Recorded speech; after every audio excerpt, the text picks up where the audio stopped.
Hello everyone, welcome back to my channel. और आज के इस वीडियो में हम अपना रिवाइज करने वाले हैं फाइटोक्रोम के बारे में। तो बेसिकली जो फाइटोक्रोम होते हैं इनको हम अपने सेंसरी बायोलॉजी के अंदर पढ़ते हैं। पर अब देखते हैं कि ये फाइटोक्रोम क्या है। ठीक है, इसकी आज की जो वीडियो है इसमें तो हम पूरा फाइटोक्रोम को अच्छे से रिवाइज कर लेंगे। फिर जो हमारी नेक्स्ट वीडियो होगी, अपकमिंग वीडियो, उसमें हम फाइटोक्रोम के PYQs भी लगा लेंगे। ठीक है, तो चलो देखते हैं। देखो, जब भी हम लाइट की बात करते हैं तो कहीं ना कहीं हम फोटोसिंथेसिस के बारे में पढ़ते हैं। ठीक है, फोटोसिंथेसिस एक ऐसी प्रोसेस है जिसमें हम बहुत ही ज़्यादा मेन इंपॉर्टेंट रोल देखते हैं लाइट का। लेकिन क्या सिर्फ लाइट का रोल सिर्फ फोटोसिंथेसिस में ही है? प्लांट के अंदर लाइट कुछ और अदर फंक्शंस नहीं करती? तो वही हमें जानना है। तो बेसिकली हमारे प्लांट्स में ऐसा नहीं होता। अपार्ट ऑफ फोटोसिंथेसिस और भी अदर फंक्शंस होते हैं जो कि लाइट के थ्रू परफॉर्म किए जाते हैं। ठीक है, तो उन फंक्शंस को परफॉर्म करने के लिए प्लांट के अंदर कुछ फोटो रिसेप्टर्स भी तो होने चाहिए। अरे, अगर हम लाइट को एज अ लाइगेंड यूज़ करेंगे तो उसको रिसीव करने के लिए प्लांट के पास कुछ रिसेप्टर्स भी होने चाहिए, क्योंकि वो लाइट के रिसेप्टर हैं, इसीलिए हमने उनको फोटो रिसेप्टर बोल दिया। तो हमारे फाइटोक्रोम क्या है? फाइटोक्रोम भी हमारे एक तरीके के फोटो रिसेप्टर ही हैं, जो कि क्या कराते हैं, जो कि प्लांट के अंदर लाइट मीडिएटेड ग्रोथ और डेवलपमेंट कराते हैं, जो कि इंडिपेंडेंट होता है हमारे फोटोसिंथेसिस से। ठीक है, जो हमारे फाइटोक्रोम होते हैं ये ज़्यादा अबंडेंट हमें देखने के लिए मिलते हैं हमारे जो अनडिफरेंशिएटेड टिश्यूज होते हैं, जैसे कि मेरिस्टेमेटिक रीजन जो कंटिन्यूसली डिवाइड करता रहता है, उसके अंदर हमें ये ज़्यादा अबंडेंटली देखने के लिए मिलते हैं। ठीक है, अभी हमने देख लिया कि फाइटोक्रोम जो है ये क्या करते हैं, ये लाइट को रिसीव करते हैं। तो क्या पूरा विजिबल, हमें पता है हमारे पास पूरा एक विजिबल स्पेक्ट्रा होता है जो कि 400 to 700 नैनोमीटर का होता है। ठीक है, उसमें पूरी विजिबल रेंज आती है। तो क्या ये पूरी विजिबल रेंज की लाइट को एब्जॉर्ब कर लेते हैं? नहीं, ये सिर्फ स्पेसिफिकली किसको एब्जॉर्ब करते हैं? ये रेड और फार रेड लाइट को एब्जॉर्ब करते हैं। फाइटोक्रोम जो होते हैं वो हमारे रेड और फार रेड लाइट को एब्जॉर्ब करते हैं। ये बहुत ही वेरी लेस अमाउंट में ये ब्लू लाइट को भी एब्जॉर्ब कर सकते हैं। ठीक है, अगर हम इनका फंक्शन देखें फाइटोक्रोम का, तो इनका जो मेन फंक्शन होता है वो होता है फ्लावरिंग कराना और फोटोमॉर्फोजेनेसिस कराना। ठीक है, अब जब हम फ्लावरिंग पढ़ेंगे तो उसमें हम फाइटोक्रोम का रोल देख लेंगे। फिलहाल हम देखते हैं कि फोटोमॉर्फोजेनेसिस क्या होता है। देखो, वर्ड से ही मतलब इसका मीन समझ में आ रहा है। फोटो मतलब लाइट, मॉर्फोजेनेसिस मतलब चेंजेस, मतलब लाइट की प्रेजेंस में प्लांट के अंदर होने वाले जो भी चेंजेस होते हैं वो सब किसकी वजह से होते हैं? हमारे फाइटोक्रोम की वजह से होते हैं। ठीक है, तो अब हम इस टेबल में देखते हैं कि एक जो प्लांट है उसमें लाइट और एब्सेंस ऑफ लाइट, मतलब प्रेजेंस ऑफ लाइट और एब्सेंस ऑफ लाइट में क्या क्या चेंजेस देखने के लिए मिल रहे हैं। तो जो लाइट की प्रेजेंस में होते हैं उनको हम बोल देते हैं फोटोमॉर्फोजेनेसिस, मतलब प्लांट के अंदर लाइट की वजह से जो चेंजेस आ रहे हैं उनको हमने बोल दिया फोटोमॉर्फोजेनेसिस। और अगर कोई प्लांट डार्क में रखा है और उसके अंदर तब कैसा डेवलपमेंट हो रहा है, उसमें क्या क्या चेंजेस आ रहे हैं उनको देख, जब उन चेंजेस को हम बोलते हैं स्कोटोमॉर्फोजेनेसिस। ठीक है, तो फोटोमॉर्फोजेनेसिस कौन कराता है? हमारा फाइटोक्रोम कराता है। तो हम अब इसी सिचुएशन को देखते हैं। तो आपने देखा भी होगा जब कोई सीडलिंग ग्रो करता है इन प्रेजेंस ऑफ लाइट, तो उसमें हमें देखने के लिए मिलता है कि उसके जो कोटिलिडॉन्स होते हैं वो मतलब ओपन टाइप के होते हैं, खिले खिले से होते हैं। ठीक है, और इस सीडलिंग से जब लीफ बनती है, इसमें जब सीडलिंग में लीफ बनती है तो वो लीफ जो होती है वो उनका बिल्कुल नॉर्मल लीफ एक्सपेंशन होता है। ठीक है, इसके अलावा यहाँ पे जो सीडलिंग होगी इसमें हमें शॉर्ट हाइपोकोटाइल देखने के लिए मिलेगी, मतलब वो शॉर्ट भी होगी थिन भी होगी। शॉर्ट और थिन हाइपोकोटाइल हमें देखने के लिए मिलती है। हाइपोकोटाइल क्या होती है? बेसिकली जब एक छोटा सा सीड होता है उसमें से जो स्टेम टाइप की निकलती है उसी को हम हाइपोकोटाइल बोल देते हैं। ठीक है, तो वो कैसी होगी? वो शॉर्ट होगी और थिन होगी। तो प्लांट में लाइट के चेंजेस, लाइट की प्रेजेंस में जो चेंजेस आए और उसने जो ग्रोथ की, उस ग्रोथ को हम बोलते हैं कि डी इटियोलेटेड ग्रोथ।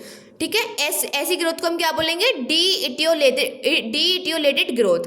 अब हम देखते हैं कि अगर प्लांट को डार्क की कंडीशन मिल रही है तो तब उसके अंदर किस टाइप का डेवलपमेंट होगा। ठीक है, मतलब इन एब्सेंस ऑफ लाइट में प्लांट कैसे अपने चेंजेस दिखाएगा हमको।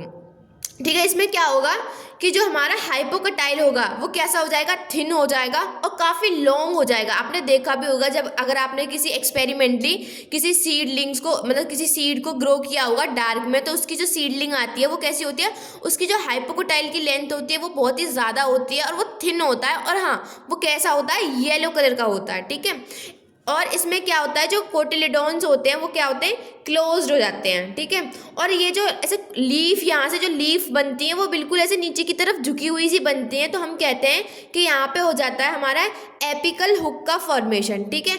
और ऐसी ग्रोथ को हम बोल देते हैं इटियोलेशन ग्रोथ, ठीक है। अब ये येलो कलर का क्यों है, हमें पता है प्लांट ग्रीन क्यों होते हैं, क्योंकि उनके अंदर होता है क्लोरोप्लास्ट। क्लोरोप्लास्ट में ही क्लोरोफिल की सिंथेसिस होती है, जिसकी वजह से जो प्लांट्स होते हैं वो ग्रीन दिखते हैं। अगर हमें यहाँ डार्क की कंडीशन में येलो कलर की सीडलिंग मिल रही है, तो इसका क्या मतलब हुआ कि वहाँ पे जो क्लोरोप्लास्ट है या फिर एब्सेंट है हम कह सकते हैं, या फिर हम कह सकते हैं कि जो क्लोरोप्लास्ट होता है शेडी प्लांट्स का, उसी को हम बोल देते हैं इटियोप्लास्ट, ठीक है। तो अब हम देखते हैं फॉर्म्स ऑफ फाइटोक्रोम्स। बेसिकली ये जो हमारे फाइटोक्रोम्स होते हैं ये हमारी दो फॉर्म में प्रेजेंट हो सकते हैं। इनकी दो फॉर्म्स होती हैं और दोनों ही एक दूसरे में इंटर कन्वर्टेबल होती हैं, इसीलिए हम कहते हैं ये क्या शो करते हैं, ये फोटो रिवर्सिबिलिटी शो करते हैं, ठीक है। तो इनकी जो दो फॉर्म होती हैं फाइटोक्रोम की, वो कौन कौन सी होती हैं, एक होती है पीआर फॉर्म और दूसरी होती है पीएफआर फॉर्म, ठीक है। तो जब ये डार्क में होता है बेसिकली, ठीक है, तो ये पीआर फॉर्म में होता है। और ये जो पीआर फॉर्म है ये डार्क में कैसी होगी, इनएक्टिव होगी, तो इसीलिए हम कहते हैं कि जो पीआर है वो क्या है, इनएक्टिव है या फिर सिस फॉर्म है। वेयर एज जो पीएफआर है वो क्या है, हमारी जो लाइट कंडीशन होगी उस कंडीशन में जो फाइटोक्रोम है वो अपनी पीएफआर फॉर्म में प्रेजेंट होगा। ये हमारी एक्टिव फॉर्म है या फिर हम कह सकते हैं ये हमारी ट्रांसफॉर्म है फाइटोक्रोम की, ठीक है। तो पीआर पीएफआर में कन्वर्ट कब होगा, जब पीआर जो है वो रेड लाइट को एब्जॉर्ब करता है तो वो पीएफआर में कन्वर्ट हो जाता है, ठीक है। सिमिलरली जो पीएफआर है, जब प्लांट को डार्क की कंडीशन मिलती है बेसिकली तब, तो जो पीएफआर है वो क्या करता है, फार रेड लाइट को एब्जॉर्ब करता है और पीएफआर पीआर में कन्वर्ट हो जाता है, ठीक है। इस तरीके से ये दोनों जो फॉर्म है वो एक दूसरे में इंटर कन्वर्ट होती रहती हैं, ठीक है। तो अब हमने वही बात लिखी है, जो पीआर है ना इसको हम क्या बोलेंगे, ये डार्क में प्रेजेंट होगा और ये क्या कराएगा, स्कोटोमॉर्फोजेनेसिस कराएगा, ठीक है। और ये इसकी लोकेशन क्या होती है, लोकेशन जो हमारे पीआर की लोकेशन है वो क्या है, साइटोसोल। इनएक्टिव फॉर्म में जो फाइटोक्रोम है वो पीआर की फॉर्म में प्रेजेंट होंगे और कहाँ प्रेजेंट होंगे, साइटोसोल के अंदर। वेयर एज जो पीएफआर हैं ये क्या होते हैं, ये लाइट की कंडीशन में प्रेजेंट होते हैं, फोटोमॉर्फोजेनेसिस कराते हैं, तो ये प्रेजेंट होते हैं हमारे न्यूक्लियस के अंदर, ठीक है। इसके अलावा जो पीआर है वो सियान ब्लू कलर का होता है और जो पीएफआर है वो सियान ग्रीन कलर का होता है, ठीक है। तो जब पीएफआर अपने पीआर फॉर्म में कन्वर्ट हो जाता है डार्क कंडीशन के अंदर, तो इसको हम बोलते हैं डार्क रिवर्शन।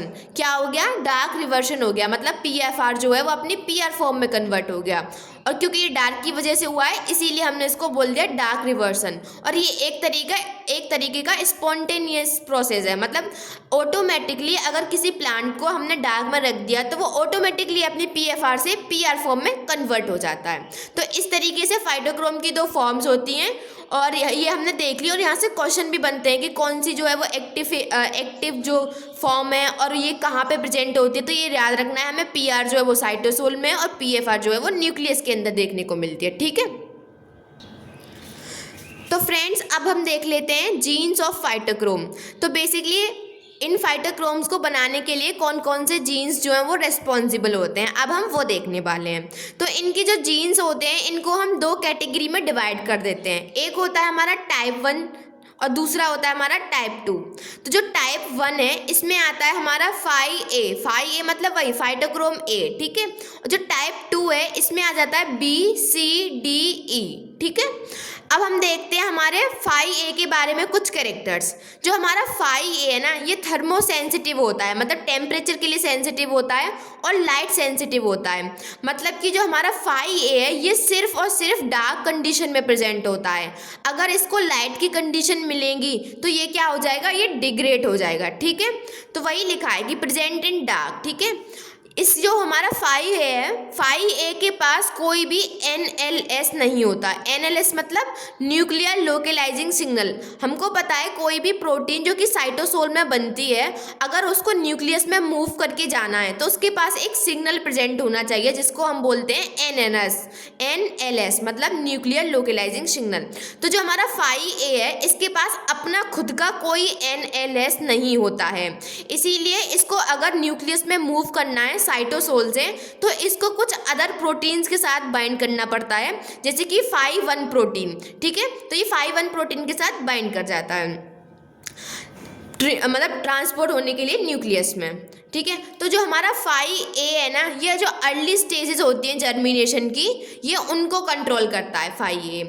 और मेजरली अगर हम बात करें कि 5A जो है वो कौन सी लाइट को एब्जॉर्ब कर रहा है, हमें पता है फाइटोक्रोम रेड लाइट और फार रेड लाइट दोनों लाइट को एब्जॉर्ब कर रहे हैं, लेकिन अगर हम पर्टिकुलरली 5A की बात करें तो ये मेजरली एब्जॉर्ब करता है फार रेड लाइट को। अगर ये फार रेड लाइट को एब्जॉर्ब करेगा तभी तो ये डार्क में प्रेजेंट होगा। ठीक है, अब हम देखते हैं टाइप 2 में जो हमारे जीन्स आते हैं वो होते हैं हमारे BCDE। ठीक है, इसमें से भी जो सबसे ज़्यादा अबंडेंट पाया जाता है हमारा वो होता है हमारा 5B। ठीक है, 5B और ये जितने भी सारे जीन्स हैं BCDE, ये क्या होते हैं हमारे थर्मोस्टेबल होते हैं, मतलब टेम्परेचर में ये स्टेबल होते हैं। इसके साथ साथ ये लाइट में भी स्टेबल होते हैं। हमारा 5A जो है वो लाइट में कैसा था, मतलब लाइट के लिए कैसा था, सेंसिटिव था, जबकि ये कैसे हैं, इनसेंसिटिव है, मतलब ये लाइट में प्रेजेंट हो सकते हैं। और मेजरली जो ये कौन सी लाइट को एब्जॉर्ब करेंगे, ये एब्जॉर्ब करते हैं हमारी जो रेड लाइट होती है उसको। ठीक है, अब ये जो हमारे जीन्स होते हैं इनके पास अपना खुद का NLS प्रेजेंट होता है, जो कि इनकी PRD डोमेन में होता है। PRD डोमेन क्या है अभी हम देखेंगे जब इसका स्ट्रक्चर देखेंगे। तो बेसिकली इनके पास अपना खुद का न्यूक्लियर लोकलाइजिंग सिग्नल प्रेजेंट होता है, जिसकी वजह से ये इजीली साइटोसोल से न्यूक्लियस में मूव कर जाते हैं। ठीक है, इसमें वही लिखा है कि जो 5B है वो क्या करेगा, लेटर स्टेजेस का जर्मिनेशन कराएगा, और 5E जो है वो फ्लैरिंग वगैरह के लिए रेस्पॉन्सिबल होगा। हम कंक्लूड कर सकते हैं कि जो हमारे ये जो जीन्स हैं ये हमारे जो लेट की जो जर्मिनेशन की स्टेजेस होंगी या फिर जो फ्लैरिंग वगैरह कराने होगा वहाँ पे ये सब प्रेजेंट होते हैं। तो एक और चीज़, हाँ, ये जो सब टॉपिक है फाइटोक्रोम की जो जीन्स वगैरह, ये बहुत ही इंपॉर्टेंट है, बिकॉज इसमें से बहुत ही अच्छे क्वेश्चंस बनते हैं और इजी क्वेश्चंस बनते हैं, तो इनको अच्छे से पढ़ना है हमें। ठीक है, तो फ्रेंड्स अब हम देख लेते हैं स्ट्रक्चर ऑफ फाइटोक्रोम के बारे में। ठीक है, तो जो हमारा फाइटोक्रोम का स्ट्रक्चर होता है बेसिकली ये एक डायमेरिक स्ट्रक्चर होता है। इसमें 2 सब यूनिट मिलके काम करती हैं और इसका जो टोटल वेट होता है वो होता है हमारा 250 किलो डाल्टन का। अगर हम सिंगल मोनोमेरिक स्ट्रक्चर की बात करें तो फिर वो कितना हो जाएगा, 150 किलो डाल्टन का। ठीक है, तो अब ये जो फाइटोक्रोम है इसके फर्दर हम इसको 2 पार्ट्स में डिवाइड कर सकते हैं। ठीक है, एक पार्ट होता है हमारा क्रोमैटोफोर, ठीक है, और दूसरा होता है पॉलीपेप्टाइड। देखो पॉलीपेप्टाइड से तो हमें समझ में आ रहा है, मतलब एक प्रोटीन होगी इसके साथ, तो उस प्रोटीन को हम बोल देते हैं हमारी एपोप्रोटीन। क्रोमैटोफोर क्या होगा, क्रोमा मतलब कलर हम समझते हैं, तो एक इसमें कलर एब्जॉर्बिंग पिगमेंट प्रेजेंट होगा। अगर लाइट को एब्जॉर्ब करना है तो कहीं ना कहीं हमें कुछ ऐसा मॉलिक्यूल चाहिए होगा ना जो लाइट को इजीली एब्जॉर्ब कर सके, तो वो जो फंक्शन परफॉर्म करता है वो करता है हमारा क्रोमैटोफोर। और इसमें जो क्रोमैटोफोर प्रेजेंट होता है फाइटोक्रोम में उसको हम बोलते हैं फाइटोक्रोमोबिलिन। बिलिन से आपको कुछ याद नहीं आ रहा, यस है ना, तो हमने एक एंजाइम पढ़ा था बिलीरुबिन। ठीक है, बिलीरुबिन कहाँ प्रेजेंट होता है, हमारे बाइल में जो प्रेजेंट होता है। जब हम ह्यूमन फिजियोलॉजी पढ़ते हैं तब हम एक एंजाइम पढ़ते हैं बिलीरुबिन, है ना। ठीक है, तो ये बिल्कुल उसके जैसा सिमिलर होता है। फाइटोक्रोमोबिलिन क्या होता है, बिल्कुल बिलीरुबिन की तरह हमारा मतलब स्ट्रक्चर सिमिलर होता है, स्ट्रक्चर उसका। ठीक है, तो इसका स्ट्रक्चर कैसा होता है, वो होता है हमारा लीनियर टेट्रापायरोल स्ट्रक्चर। ठीक है, अब हम देखते हैं कि जो हमारा ये जो एपोप्रोटीन है वो क्रोमैटोफोर से अटैच रहता है, कौन से बॉन्ड के थ्रू, थायो ईथर बॉन्ड के थ्रू, जो कि एक तरीके का हमारा क्या है, कोवलेंट बॉन्ड है। इन्हीं पॉइंट्स को हम इस डायग्राम से और अच्छे से देख लेते हैं। देखो ये ऑरेंज कलर से जो हमने बनाई है ये क्या है, हमारी एपोप्रोटीन है, मतलब कि प्रोटीन वाला पोर्शन है। और इधर जो हमने ये जो पर्पल कलर से बनाया है ये क्या है, हमारा क्रोमैटोफोर है। और ये जो क्रोमैटोफोर है वो यहाँ पे एक सिस्टीन अमाइनो एसिड पे जुड़ा हुआ है, कौन से बॉन्ड के थ्रू, थायो ईथर बॉन्ड के थ्रू। तो यही इस डायग्राम में शो किया है। अब हम इस जो प्रोटीन वाला पोर्शन है इसको और थोड़ा डेप्थ में जाके पढ़ते हैं। ठीक है, तो बेसिकली हमें पता है कि कोई भी प्रोटीन है तो उसके 2 टर्मिनल्स होते हैं, एक होता है एन टर्मिनल, एक होता है सी टर्मिनल। ठीक है, तो इसके एन टर्मिनल की तरफ 3 डोमेन पाई जाती हैं। ठीक है, एक होती है हमारी फास्ट डोमेन, एक होती है गैफ डोमेन और एक होती है हमारी फाई डोमेन। इस तरीके से इसमें 3 डोमेन प्रेजेंट होती हैं। गाइस ये 2 डोमेन्स हैं, हमें अच्छे से लर्न भी करनी है और हमें याद रखना है कि ये कौन से टर्मिनल की तरफ प्रेजेंट है, एन की तरफ या सी की तरफ। ठीक है, तो ये जो 3 डोमेन है ये किधर प्रेजेंट है, हमारी एन टर्मिनल की तरफ, ठीक है। फिर इनके बीच में एक हिंज रीजन प्रेजेंट होता है। इसके बाद जो सी टर्मिनल है इस पे भी इधर की तरफ 2 हमारी P R D domain present होती हैं और एक हमारी एच के आर डी डोमेन प्रेजेंट होती है, ठीक है। तो फ्रेंड्स, ये जो हमारा फाइटोक्रोमोबिलिन है, जो क्रोमेटोफोर में जो हमने पिगमेंट पढ़ा था फाइटोक्रोमोबिलिन, तो बेसिकली इसकी सिंथेसिस कहाँ होती है, इसकी सिंथेसिस तो प्लास्टिड में होती है, लेकिन ये पैसिवली मूव करके आ जाता है साइटोसोल में, जहाँ इसकी बाइंडिंग हो जाती है एपोप्रोटीन के साथ, ठीक है। तो अब ये जो हमारा स्ट्रक्चर है, प्रोटीन का जो स्ट्रक्चर है, इसमें जो एन टर्मिनल है इसको हम फोटोसेंसरी रीजन बोल सकते हैं। वाई? बिकॉज यहाँ पे जो एन टर्मिनल है इसकी गैप डोमेन पे सिस्टीन अमाइनो एसिड के साथ हमारा क्रोमेटोफोर जो है वो अटैच है। तो ये क्या करेगा, ये लाइट को सेंस करेगा, एब्जॉर्ब करेगा। तो ये इसको हम क्या बोल देंगे, एन टर्मिनल को, ये क्या है, हमारी फोटोसेंसरी रीजन है, ठीक है। वेयर एज जो सी टर्मिनल है ये क्या करेगा, ये रेस्पॉन्स क्रिएट करेगा, ठीक है। ये क्या है, हमारा रेस्पॉन्स रेगुलेटर है, मतलब सेंस करने का काम एन टर्मिनल का, और उस लाइट के थ्रू कोई भी फाइनल रेस्पॉन्स लेके आना, ये किसका फंक्शन हो जाएगा, सी टर्मिनल का, ठीक है। तो यहाँ पे ये क्वेश्चन बन जाता है कि जो सी टर्मिनल है इसके पास कौन सी काइनेज एक्टिविटी है। तो ये हमें याद रखना है कि जो हमारा फाइटोक्रोम है उसकी सी टर्मिनल के पास serine threonine kinase activity present होती है, ठीक है। अब चलो थोड़ा इन डोमेन्स के बारे में भी देखते हैं। तो जो हमारा फाई डोमेन है, ये वाला जो डोमेन है फाई डोमेन, ये क्या करता है, ये स्टेबलाइज करता है फाइटोक्रोम को उनकी पीएफआर फॉर्म में। और पीएफआर फॉर्म कौन सी होती है, उनकी एक्टिव फॉर्म होती है। तो फाई जो है इनको इनकी एक्टिव फॉर्म में बना के रखता है फाइटोक्रोम को, ठीक है। अब बात करते हैं हम इस पीआरडी डोमेन की। ये जो पीआरडी डोमेन है ये बहुत ही इंपॉर्टेंट है, क्योंकि ये क्या करती है, ये एक्सपोज कराती है पीएफआर फॉर्म को और डाइमराइजेशन में भी हेल्प करती है। इससे भी ज़्यादा इंपॉर्टेंट फंक्शन इसका ये है कि अभी हमने पढ़ा था कि जो फाई बी और जो फाई बी सी डी, इन ये जो जीन्स थे, जो फाइटोक्रोम के जीन्स थे, इनके अंदर एनएलएस का काम कौन कर रहा था, पीआरडी डोमेन कर रही थी, ठीक है। पीआरडी डोमेन की फुल फॉर्म क्या होती है, पास रिलेटेड डोमेन, ठीक है। अब हम बात करते हैं ये जो एच के आर डी है, हमें याद रखना है कि प्लांट्स के अंदर सी टर्मिनल की तरफ फाइटोक्रोम में एच के आर डी डोमेन प्रेजेंट होता है। एच के आर डी की फुल फॉर्म क्या होती है, हिस्टिडीन काइनेज रिलेटेड डोमेन। ये पॉइंट हमें याद रखना है कि ये काइनेज से रिलेटेड डोमेन है, मतलब काइनेज जैसी कोई डोमेन है लेकिन ट्रू काइनेज डोमेन नहीं है ये, ठीक है। तो ये वाला पॉइंट भी अच्छे से याद रखना है कि जो सी टर्मिनल है वहाँ पे एच के आर डी डोमेन है, मतलब रिलेटेड डोमेन है, not the true kinase domain, ठीक है। तो अब वही बात लिखी है, ठीक है। फिर ये जो फाइटोक्रोम है, जो कि अब हमारा एक्चुअली पूरे मतलब क्रोमेटोफोर अटैच हो जाता है प्रोटीन पोर्शन के साथ साइटोसोल में, तो अब ये मूव कर जाता है न्यूक्लियस में, जहाँ पे ये अपने रेस्पॉन्स को शो करता है। और न्यूक्लियस में ये कैसे मूव करता है, एनएलएस के थ्रू। तो गाइस, अभी जो हमने स्ट्रक्चर देखा फाइटोक्रोम का, वो किस में देखा था, प्लांट्स के अंदर, ठीक है। जो हमारे जो बैक्टीरिया और साइनोबैक्टीरिया होते हैं, इनके अंदर भी कुछ फाइटोक्रोम प्रेजेंट होते हैं, ठीक है। लेकिन इनकी जो प्रोटीन वाला पोर्शन है इसमें थोड़े चेंजेस होते हैं। तो बस वही चेंजेस देखने हैं हमें, क्योंकि इनसे ही क्वेश्चन बन जाता है, ठीक है। ज़्यादा डेप्थ में नहीं पढ़ना है, बस हमें मेन अपने टॉपिक्स को देखना है। तो यहाँ पे एन टर्मिनल तो एज इट इज ही है, जैसे प्लांट्स के अंदर थी। यहाँ पे जो मेन चेंज आता है वो होता है इनके सी टर्मिनल में। अगर हम इनकी सी टर्मिनल को देखें तो यहाँ पे हिस्टिडीन काइनेज डोमेन प्रेजेंट है। और यही जो CSIR नेट है वो हमसे ऐसे क्वेश्चन पूछ लेता है कि प्लांट्स के अंदर हिस्टिडीन काइनेज है, तो हम कंफ्यूज हो जाते हैं कि हाँ हिस्टिडीन जैसा कुछ पढ़ा था तो हिस्टिडीन काइनेज है।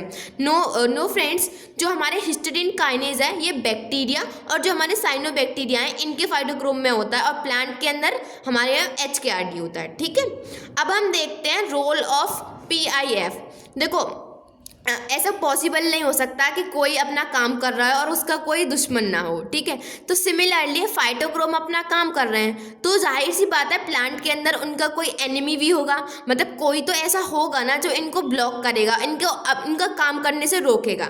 तो वो होता है हमारा फाइटोक्रोम, PIF मतलब फाइटोक्रोम इंटरेक्टिंग फैक्टर। नाम तो है इनका फाइटोक्रोम इंटरेक्टिंग फैक्टर, लेकिन काम क्या करते हैं, ये उसको ब्लॉक करते हैं। इसके अलावा जिब्रेलिन भी एक इसमें रोल प्ले करता है, ठीक है। तो जिब्रेलिन और PIF दोनों के दोनों क्या है, हमारे नेगेटिव रेगुलेटर होते हैं फोटोमॉर्फोजेनेसिस के। मतलब ये दोनों नहीं चाहते कि जो प्लांट है वो फोटोमॉर्फोजेनेसिस करे, ये क्या करते हैं, ये प्रमोट करते हैं स्कोटोमॉर्फोजेनेसिस को। तो एक ईजी ये जो हमारा एक जो ईजी डायग्राम का फ्लो है हम कह सकते हैं, इससे हम बहुत ईजिली समझ जाएंगे कि जो जिब्रेलिन एसिड है और जो PIF है ये बेसिकली हमारे प्लांट्स के अंदर क्या क्या फंक्शन परफॉर्म कर रहे हैं इन रेफरेंस टू फाइटोक्रोम, ठीक है। तो चलो समझते हैं। तो गाइस चलो देखते हैं। देखो हमको पता है कि जो 5B है वो हमारी जो एब्जॉर्ब करता है वो रेड लाइट को एब्जॉर्ब करता है, तो कहीं ना कहीं ये एक एक्टिव फॉर्म होती है, ठीक है। तो जो 5B है ये क्या करता है, ये हमारा जो PIF है जो इनहिबिटर है इनको ब्लॉक कर देता है, ठीक है। जिसकी वजह से ये जो PIF है ये क्या करा देते हैं, ऑक्सीजन की सिंथेसिस कराने के लिए रिस्पॉन्सिबल होते हैं। तो अगर 5B ने PIF को ब्लॉक कर दिया तो ऑक्सीजन की सिंथेसिस नहीं हो पाएगी, ठीक है। लेकिन अगर फार रेड लाइट मिल रही है, किसी प्लांट को फार रेड मिल रही है, तो वो क्या करेगी, वो 5B को ब्लॉक कर देगी। 5B तो उसमें फार रेड लाइट में एक्टिव नहीं हो पाएगा, वो तो ब्लॉक हो जाएगा।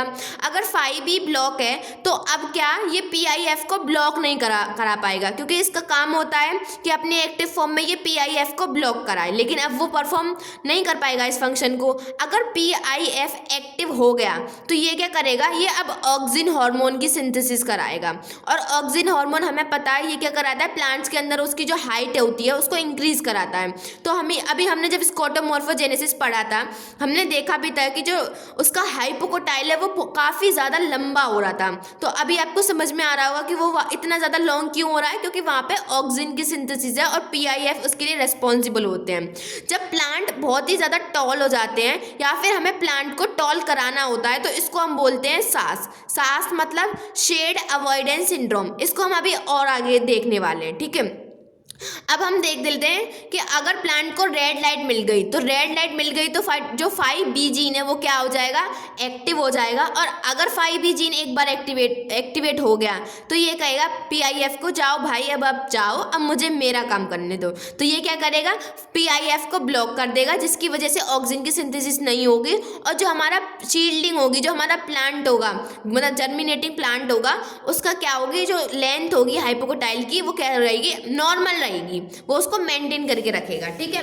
अब हम देख लेते हैं कि जो हमारा जिब्रेलिक एसिड है इसका क्या रोल होता है हमारे फाइटोक्रोम के फंक्शन को मतलब कंट्रोल करने के लिए। तो देखो सबसे पहले एक रिप्रेसर प्रोटीन होती है, ये अगर आपने सिग्नलिंग पढ़ी भी होगी जिब्रेलिक एसिड की तो आपको पता होगा कि जो डेला है वो एक रिप्रेसर प्रोटीन होती है, ठीक है। तो ये जो डेला प्रोटीन होती है ये क्या करती है, ये भी PIF को ब्लॉक करती है ताकि वो ऑक्सीजन की सिंथेसिस ना करा सकें। लेकिन अगर जिब्रेलिक एसिड प्रेजेंट होगा, अगर ये हार्मोन प्रेजेंट होगा तो ये डेला को ही ब्लॉक कर देगा। अगर अब डेला ब्लॉक हो गई तो जो है अब ये PIF को ब्लॉक नहीं करा पाएगी, ठीक है। तो अगेन वही ऑक्सीजन की सिंथेसिस हो जाएगी। इस तरीके से जो PIF और जिब्रेलिक एसिड दोनों ही हमारे क्या कराते हैं, ऑक्सीजन की सिंथेसिस कराते हैं, ठीक है। जिसकी वजह से जो प्लांट की हाइट होती है वो क्या हो जाती है, बढ़ जाती है। सीडलिंग की हाइट, मोर एक्यूरेटली हम कह सकते हैं कि जो सीडलिंग की हाइट होती है वो बढ़ जाती है, हाइपोकोटाइल की जो लेंथ है, ठीक है। अब हम देखते हैं फाइटोक्रोम इन कैनोपी। कैनोपी क्या होते हैं, जब बड़े बड़े जंगल्स होते हैं तो उसमें क्या होता है, बहुत ही टॉल प्लांट्स होते हैं, ठीक है। जैसे बहुत ही लंबे लंबे पेड़ होते हैं, उनके नीचे उनके शेड में कुछ ऐसे प्लांट भी होते हैं जो कि शॉर्ट हाइट के होते हैं, ठीक है। तो अब ये जो लॉन्ग प्लांट्स हैं इनको तो रेड लाइट मिल रही है, बढ़िया अच्छी खासी रेड लाइट मिल रही है। लेकिन ये जो टॉल मतलब ये जो स्मॉल प्लांट्स हैं बेचारे, इनको तो फार रेड लाइट मिल रही है, इनके पास ज़्यादा अमाउंट में क्या जा रही है, फार रेड लाइट, बिकॉज जो भी रेड लाइट है वो तो इन टॉल प्लांट्स ने एब्जॉर्ब कर ली, ठीक है। तो गाइस वही लिखा हुआ है हमने कि जो स्मॉल ट्रीज होते हैं इनके अंदर क्या होता है, PR फॉर्म जो होती है वो ज़्यादा होती है कंपेयर टू PFR फॉर्म, ठीक है। क्योंकि इनको डार्क वाली कंडीशन मिल रही है, फॉर रेड लाइट मिल रही है, ठीक है। जिसकी वजह से ये क्या करते हैं, इनमें अब हो जाता है शेड अवॉइडेंस सिंड्रोम, SAS। और SAS तो हमने देख ही लिया कि अगर फार रेड मिल रही है तो हमारी 5B नहीं है, तो सेम यही वाली सिग्नलिंग चलती है इन प्लांट्स के अंदर, जो स्मॉल छोटे छोटे प्लांट्स हैं ना इनके अंदर। तो हमें बस इतना याद रखना है कि इनके अंदर पीआर फॉर्म जो है वो ज़्यादा है और ये वाली सिग्नलिंग इनके अंदर चलेगी। अगर हमें पता है कि ऑक्सिन की सिंथेसिस हो रही है तो ऑक्सिन तो चाहता ही नहीं है कि जो प्लांट है वो अपनी ब्रांचिंग वगैरह करे, वो तो प्लांट्स को कहता है कि जा भाई और लंबा और लंबा और लंबा हो जा, मतलब एक तरीके का बॉर्नवीटा है ना ऑक्सिन तो हमारा। तो ये क्या करा देता है ऑक्सिन, इसमें शेड अवॉइडेंस सिंड्रोम करा देता है, जिसकी वजह से जो हमारी प्लांट्स होगा, जो जर्मिनेटिंग प्लांट होगा, उसमें हमारी रिड्यूस ब्रांचिंग हमें देखने के लिए मिल जाती है। अब हम कुछ म्यूटेशन की कंडीशन देख लेते हैं। मान लो अगर PIF3, ये जो हमारा PIF3 है ये, या फिर फाइटोक्रोम ए और इनमें से कोई भी जीन अगर हमारा क्या हो जाए, इसमें म्यूटेशन हो जाए, ठीक है। तो अगर इनमें म्यूटेशन हो जाए तो हमें क्या क्या कंडीशन देखने को मिलेगी। अब हम कुछ म्यूटेशन के केसेस देखने वाले हैं। तो देखो सबसे पहले हम देखते हैं कि अगर हमारा म्यूटेशन हो जाए PIF3 में, मतलब ये जो इनहिबिटर था जो कि ब्लॉक कर रहा था हमारा इसको, मतलब ये जो इनहिबिटर था जो कि ब्लॉक करते हैं हमारे फाइटोक्रोम को, अगर इनमें म्यूटेशन हो जाए तो हमें क्या देखने के लिए मिलेगा, हमें देखने के लिए मिलेगा कि वहाँ पे डीइटियोलेशन होगी। मतलब ये जो नॉर्मल ग्रोथ जो हम पढ़ रहे थे, फोटोमॉर्फोजेनेसिस होगी, हम एक तरीके से ये कह सकते हैं, ठीक है। वहाँ पे हमें फोटोमॉर्फोजेनेसिस देखने के लिए मिलेगी। वेयर एज अगर हमारा 5A 5B 5C DE मतलब फाइटोक्रोम के किसी भी जीन में, इन जीन्स में अगर म्यूटेशन हो जाए तो तब हमें कौन सी ग्रोथ देखने के लिए मिलेगी, तब वहाँ हमें इटियोलेशन ग्रोथ देखने के लिए मिलेगी। मतलब वही जो चेंजेस डार्क में आते हैं वो चेंजेस हमें यहाँ देखने के लिए मिलेंगे। यहाँ पे हमें वो चेंजेस देखने के लिए मिलेंगे जो कि हमें लाइट में देखने के लिए मिलते हैं, ठीक है। अब हमने किया है कि क्वाड्रिरूपल म्यूटेशन, मतलब कि हमने बहुत सारे मेंबर्स जो हैं PIF फैमिली के, अगर हमने इनमें म्यूटेशन कर दी, बेसिकली हमने PIF फैमिली के बहुत सारे मेंबर्स में क्या कर दिया है, म्यूटेशन कर दिया है। तो यहाँ पे अब हमें क्या देखने के लिए मिलेगी, कॉन्स्टिट्यूटिव फोटोमॉर्फोजेनेसिस। सिमिलरली मतलब सेम वही कंडीशन है जैसे हमने PIF3 में म्यूटेशन किया था, तो यहाँ पे भी हमें कॉन्टिन्यूस हमें फोटोमॉर्फोजेनेसिस देखने के लिए मिल रही थी। वैसे ही हमें क्वाड्रुपल म्यूटेंट्स बेसिकली कुछ नहीं होता जब हम इसमें फाइटोक्रोम में, मतलब ये जो हमारा PIF जो होता है इसमें बहुत सारे मेंबर्स में म्यूटेशन कर देते हैं, तो उसी को हम बोलते हैं क्वाड्रुपल म्यूटेशन, ठीक है। और इन दोनों सिचुएशन में हमें कॉन्स्टिट्यूटिव फोटोमॉर्फोजेनेसिस देखने के लिए मिलती है। और जब हम मतलब फाइटोक्रोम के किसी भी जीन्स को, इनमें से कोई से जीन को भी जब हम म्यूटेट कर रहे हैं तो वहाँ पे हमें इटियोलेटेड ग्रोथ देखने के लिए मिलती है, ठीक है। तो फ्रेंड्स यहाँ पे हमारा एक पॉइंट लिख रहा था फोटो स्टेशनरी स्टेट, जो हमसे मिस हो गया था, एक बार हम इसको भी देख लेते हैं, ठीक है। तो यहाँ पे क्या लिखा हुआ है कि जब हमारा एक्सपोजर होता है फॉर रेड लाइट का, तो only 3% of the total phytochrome exist in the PFR form while 97 remain in PR form. देखो इसको हम यहाँ समझते हैं, अगर हमारा फार रेड लाइट मिल रही है प्लांट को, तो हमें पता है कि जो PFR फॉर्म है वो PR फॉर्म में कन्वर्ट हो जाता है। लेकिन क्या मतलब वैसे अगर हम एक्सपेक्ट हैं कि जो टोटल PFR है वो कन्वर्ट हो गया है PR फॉर्म में, बट एक्चुअल में क्या होता है, ये थोड़ा अमाउंट का जो PR है वो वापस से PFR फॉर्म में कन्वर्ट हो जाता है। तो हमें देखने के लिए मिलता है कि जो PR फॉर्म है ये तो हमारी 97% है, और जो PFR फॉर्म है वो कितनी है, 3% है। और इसी को हम बोल देते हैं फोटो स्टेशनरी स्टेट। मतलब दोनों का जो एब्जॉर्प्शन का स्पेक्ट्रा है वो थोड़ा बहुत मतलब ओवरलैप कर जाता है बेसिकली, जिसकी वजह से हमें यहाँ तो PR जो है, जो कि हम एक्सपेक्ट कर रहे थे कि 100% होना चाहिए था, वो कितना मिल रहा है, हमें 97% देखने के लिए मिल रहा है। और PFR भी हमारा थोड़े अमाउंट में मतलब 3% हमें देखने के लिए मिल जाता है, ठीक है। तो ये वाला पॉइंट यही था, ठीक है, यहाँ पे ये हमसे मिस हो गया था। अब हम आगे का देखते हैं जो हम पढ़ रहे थे। तो फ्रेंड्स अब हमने पीछे जो फाइटोक्रोम के जो भी कॉन्सेप्ट था उसको पढ़ लिया। अब ये जो हमारा लास्ट सब टॉपिक है जो कि है फाइटोक्रोम की सिग्नलिंग, अगेन एक बहुत ही ज़्यादा इंपॉर्टेंट पॉइंट है, मतलब ये फाइटोक्रोम से रिलेटेड, क्योंकि इससे बहुत ही ज़्यादा क्वेश्चंस बनते हैं। तो अब हम उसको अच्छे से देखने वाले हैं, ठीक है। तो पहले हम देख रहे हैं कि फाइटोक्रोम जब डार्क कंडीशन में होता है तो उसमें किस तरीके की सिग्नलिंग चलती है, ठीक है। तो देखो जब अगर डार्क की कंडीशन है तो जो PR फॉर्म है, हमें पता है डार्क की कंडीशन में PR फॉर्म ही होती है, तो ये साइटोसोल में प्रेजेंट रहती है। मतलब जो PR है वो PFR फॉर्म में कन्वर्ट नहीं होगा, जिसकी वजह से जो PR फॉर्म है वो साइटोसोल में रहती है। अब क्या होता है, अब ये जो PIF3 है, हमें पता है ये PIF3 जो फाइटोक्रोम इंटरेक्टिंग फैक्टर है, ये नेगेटिव रेगुलेटर होते हैं ऐसे जीन्स का जो कि फोटोमॉर्फोजेनेसिस कराते हैं। तो ये दो फंक्शन परफॉर्म करते हैं। एक तो ये उन जीन्स को ब्लॉक करेंगे जो कि फोटोमॉर्फोजेनेसिस कराने के लिए रिस्पॉन्सिबल होते हैं, और दूसरा ये ऐसे जीन्स को एक्टिवेट करेंगे जो कि स्कोटोमॉर्फोजेनेसिस कराने के लिए रिस्पॉन्सिबल होते हैं। तो ये PIF3 है, ये एक्टिव हो जाते हैं, डाइमर बनाते हैं, ब्लॉक करते हैं फोटोमॉर्फोजेनेसिस वाले जीन्स को और एक्टिवेट कर देते हैं ऐसे जीन्स को जो कि स्कोटोमॉर्फोजेनेसिस कराते हैं। ठीक है, इसके अलावा और भी यहाँ पे सिग्नलिंग चलती है। यहाँ पे एक मॉलिक्यूल होता है जिसको हम बोलते हैं COP1। ठीक है, ये जो COP1 है वो डार्क की कंडीशन में, ये हमें याद रखना है कि COP1 जो है वो डार्क की कंडीशन में न्यूक्लियस के अंदर एंटर करता है। ठीक है, तो ये यहाँ पे एक कॉम्प्लेक्स होता है COP9 सिग्नलोसोम। ठीक है, ये कॉम्प्लेक्स है CSN। ठीक है, ये इसके थ्रू जो COP1 है ये एंटर कर जाता है न्यूक्लियस के अंदर डार्क की कंडीशन में।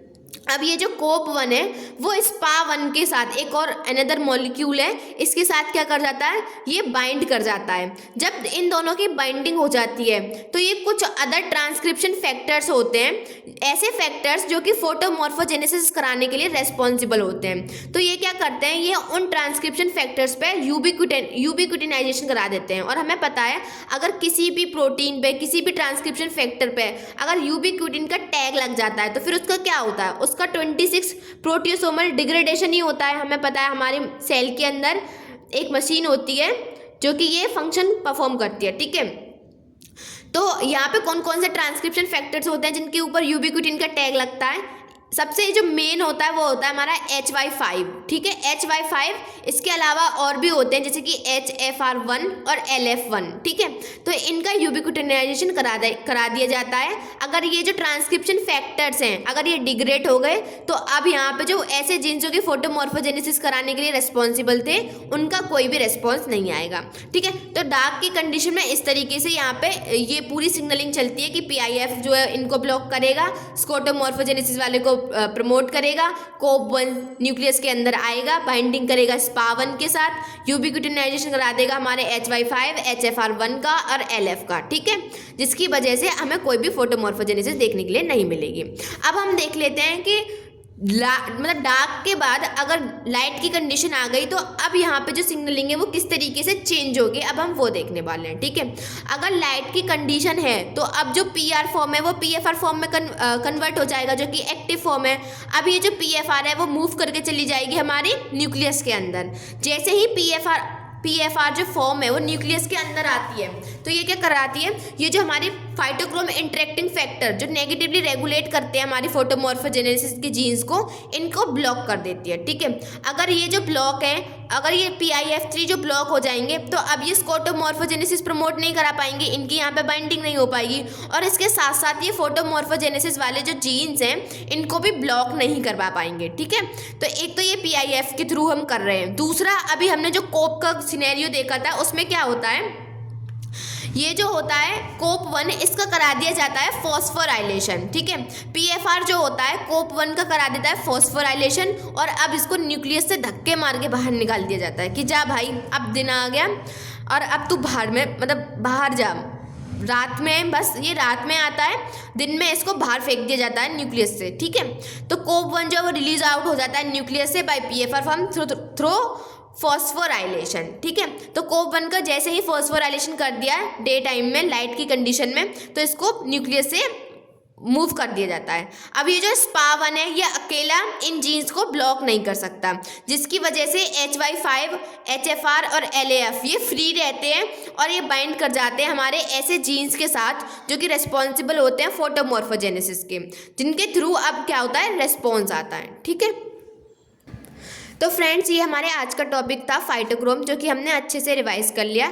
एक बार फिर से हम एक क्विक समरी ले लेते हैं। ऑल्दो ये जो हमारे नोट्स हैं ये काफ़ी क्रिस्प नोट्स हैं, हमने किया ही इनको एकदम रिवीजन के पर्पज से, हम यहाँ थ्योरी नहीं पढ़ रहे हैं, हम बस रिवाइज कर रहे हैं इनको। ठीक है, लेकिन फिर भी एक क्विक रिवीजन लेते हैं कि हमने पढ़ा कि फाइटोक्रोम क्या है। फाइटोक्रोम जो है वो हमारे फोटो रिसेप्टर हैं जो कि दो तरीके की लाइट फार रेड लाइट और रेड लाइट को एब्जॉर्ब करते हैं, स्मॉल अमाउंट में ब्लू लाइट को भी एब्जॉर्ब कर सकते हैं। रिस्पॉन्सिबल होते हैं फ्लायरिंग के लिए फोटोमॉर्फोजेनेसिस के। फोटोमॉर्फोजेनेसिस में जो चेंजेस होते हैं उनको ये कंडक्ट कराते हैं। बेसिकली हम कह सकते हैं कि ये जो होते हैं वो हमारे क्या कराते हैं, डी इटियोलेटेड ग्रोथ कराते हैं। अगर फाइटोक्रोम फाइटोक्रोम के जीन्स में अगर कोई म्यूटेशन हो जाएगा तो वहाँ पे हमें इटियोलेटेड ग्रोथ देखने के लिए मिलेगी, ठीक है, इटियोलेटेड ग्रोथ देखने के लिए मिलेगी। और अगर हमारे PIF जो जीन था जो कि इनहिबिटर था, अगर उसमें कोई म्यूटेशन हो जाए तो वहाँ पे हमें डी इटियोलेटेड ग्रोथ देखने के लिए मिलेगी। इसकी दो फॉर्म्स होती हैं, PR form, PFR form. PFR form जो होती है वो एक्टिव फॉर्म होती है, रेड लाइट जब एब्जॉर्ब करते हैं तो ये PR से PFR में जाते हैं। जब PFR जो है वो फार रेड लाइट एब्जॉर्ब करता है तो वो PFR से PR फॉर्म में चला जाता है। फिर इसके बाद हमने कुछ इसके इंपॉर्टेंट जीन्स देखे थे।